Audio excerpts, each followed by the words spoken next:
dahulu Abah Guru Sekumpul sehingga dituduh sesat oleh orang tidak mengerti. Apa kata Abah Guru Sekumpul? Syekh Muhammad Zaini As-Samani. Kata beliau, al-awliya, para aulia itu pada hakikat diri mereka adalah nabi. Ini kalimat kan berbahaya.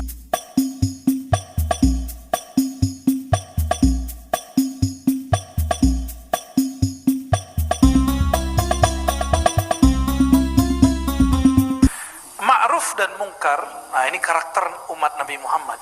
Ada kema'rufan yang zahir, ada kema'rufan yang batin. Ada kemungkaran yang zahir, ada kemungkaran yang batin. Kema'rufan kebaikan yang zahir dan kemungkaran yang zahir dapat diketahui dengan ilmu fikih. Belajar fikih. Mana yang batal, mana yang haram, mana yang najis, mana yang halal, mana yang haram, mana yang dilarang Allah. Itu kemungkaran yang zahir. Mana ketaatan yang zahir, ini ketahui. Tetapi kema'rufan yang batin, kemungkaran yang batin hanya diketahui dengan dua ilmu, ilmu akidah dan ilmu tasawuf. Maka saya berharap para ustadz, para dai jangan gengsi lagi, malu lagi menyebut kata tasawuf. Nggak ada lagi, ini zamannya udah nggak begitu. Tar orang-orang keberatan. Kita sebut aja dengan tazkiyatun nafs. Dulu orang belum kenal tasawuf. Sekarang orang sudah tahu apa itu tasawuf. Kita nggak usah lagi malu menyebut tasawuf. Perjuangan Imam Ghazali nulis kitab 4 jilid, imam-imam itu kurang apa? Sehingga kita masih malu dengan mazhab Ibnu Taimiyah yang baru muncul belakangan. Masa cuma mazhab satu Ibnu Taimiyah bisa mengalahkan tarekat yang 40, 70, mazhab yang 4. Antum nggak pede berilmu karena nggak bersanad kepada Allah, tidak bersanad kepada Rasulullah, tidak bersilsilah kepada para imam. Kenapa saya percaya diri Pak ngajarin mazhab, akidah, bertasawuf? Karena kita punya guru. Itu yang buat kita percaya diri. Barangkali itu. Jadi antum kalau punya guru percaya dirinya tinggi. Karena ada orang di luar sana tidak bersanad malah menghantam sanad, tidak bermazhab malah anti mazhab, tidak bertasawuf malah anti tasawuf, tidak ahlus sunnah asy'ariyah malah mengatakan akidah asy'ariyah sesat. Itu pede loh. Dan dengan bangganya mereka mengatakan orang tua Nabi masuk neraka, ya kan? Pede mereka. Kapan kita akan menjadi percaya diri? Ya, percaya diri ya. Para ustadz, para syaikh, para da'i harus lebih percaya diri. Jangan hanya ingin menyenangkan jamaah dan pengurus masjid. Pengurus masjid nggak mau nih gunain tasawuf, udah cari masjid yang lain. Ya, nanti pengurusnya ada yang protes, ya udah cari masjid yang lain. Emang masjid cuma satu doang. Ini makna hadis. Wa ju'ilat liyal ardu masajida. Allah jadikan bumi bagiku masjid-masjid. Nggak boleh di masjid, cari masjid lain. Nggak boleh tempat ini, cari tempat lain. Nanti Allah akan buka. Dan toh buktinya sekarang orang udah biasa ngomong tasawuf. Bener gak? Udah gak ada aneh. Antum jadi gila gak ngaji tasawuf, ngaji hikam selama 2 tahun ini? Ya, lewat YouTube kah? Ya. Alamul YouTubiyah. Oleh karena itu Sayyidina Umar mengatakan, kalau betul kita ingin menjadi umat terbaik, jangan hanya ngurus yang zahirnya tapi juga batinnya ya. Kata Sayyidina Umar, man sarrahu ayyakuna min hadhil ummah falyuaddi syartallah fiha. Siapa yang ingin menjadi umat terpilih itu, maka penuhilah syaratnya. Apa syaratnya? Zahir dulu atau batin dulu? Zahir ini terjemahan batin atau batin itu ngikut yang zahir? Yang mana yang ikut? Badan ikut ruh atau ruh ikut badan? Berarti yang dibenerin kolbunya, karena disitulah ruh itu ruh kita terhalang karena kolbu kita ketutup. Dan nggak mungkin kalau nggak ngaji kitab tasawuf, kitab akidah. Baru enak ngaji fikihnya. Kalau nggak ngaji fikih jadi beban. Bayar zakat lagi di 2,5%, ya kan? Kepikiran mulu. Dan sudah banyak orang saya ajarin fikih zakat, itu pertanyaannya berusaha menghindari bayar zakat. Ustadz, ini gelang saya pakai, tapi sekarang saya simpan aja. Katanya kalau perhiasan yang dipakai, emas perhiasan, tidak kena zakat. Sekarapmu ya.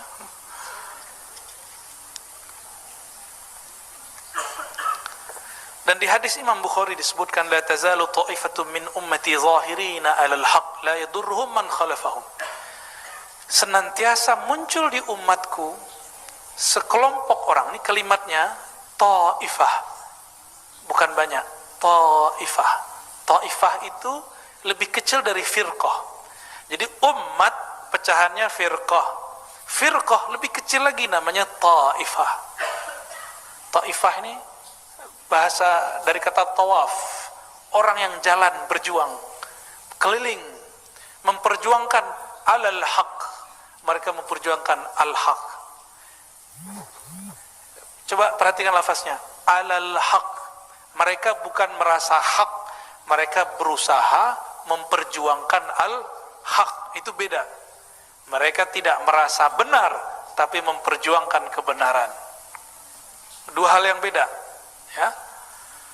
Dan manhaj kita, al-haq satu, tapi perjuangan terhadap al-haq boleh berlainan. Ya, al-haq, siapa al-haq? Allah. Al-haq menurunkan kitab yang disebut juga al-haq, Al-Quran. Turun kepada Nabi yang juga al-haq, Nabi Muhammad SAW. Itu hak-hak-hak. Kita tidak ada jaminan haknya. Walaupun saya bersanad, bapak bersanad, bersilsilah, bernasab, nggak ada jaminan. Nggak ada jaminan. Karena tidak ada jaminan, maka perlu ada perjuangan. Disebut ta'ifatun min ummati zahirina 'alal haq. Sekelompok umatku yang ta'ifah, yang dia bergerak. Jadi digunakan kata ta'if karena menunjukkan walaupun umat Muhammad SAW banyak, tapi yang bergerak cuma 1-2 orang. Ya. Masjid pengurusnya banyak, yang aktif paling cuma 3-5 orang. Benar? Benar ke? Bukan nyindir, emang asli begitu. Negara ini sama. Yang benar paling cuma berapa orang, selebihnya ya begitulah. Tapi kita berharap Allah kuatkan yang 3-2-5 orang itu ya. Kita kalau mikir-mikirin banyak orang bobrok, kita juga bobrok lah. Kita sama diri kita aja belum tentu benar ya. Baik. La yadurruhum man khalafahum. Jadi pertama karakternya, dia berjuang, memperjuangkan kebenaran, tapi tidak merasa paling benar, karena kebenaran satu, perjuangannya boleh banyak. Dan yang kedua, la yadurruhum man khalafahum. Mereka tidak terganggu oleh orang yang berbeda dengannya. Ya, ini yang disebut percaya diri. Ini yang disebut apa? Percaya diri. Artinya mereka dikucilkan, dibenci, itu nggak ngefek. Jangan sampai karakter ini ada pada diri kita, tapi di dalamnya manhajnya nggak benar. Jadi ada orang pejuang, tapi yang diperjuangkan bukan hak, yang diperjuangkan kelompoknya, egonya. Thariqat itu cuma jalan, mazhab itu cuma jalan, manhaj cuma jalan, bukan ini yang kita perjuangkan, yang diperjuangkan al-haqnya.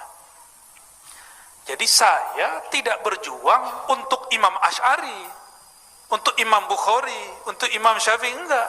Saya berjuang untuk al-haq. Paham maksudnya? Maka kita tidak mengkultuskan Imam Asy'ari, tidak mengkultuskan Syekh Abdul Qadir Jilani, walaupun kita ngambil thariqahnya. Jadi jika ada orang mengkritik thariqat kita, mazhab kita, nggak ada apa-apa, nggak marah kita nggak marah. Tapi jika dia kritik al-haq, baru kita marah. Maka marahnya bukan marah kelompok, tapi marahnya marah keruhanian. Kalau ruh marah, kemarahannya permanen, dan itu ada rahmah di dalamnya. Ya. hatta ya'ti amrullah, sampai datanglah amrullah.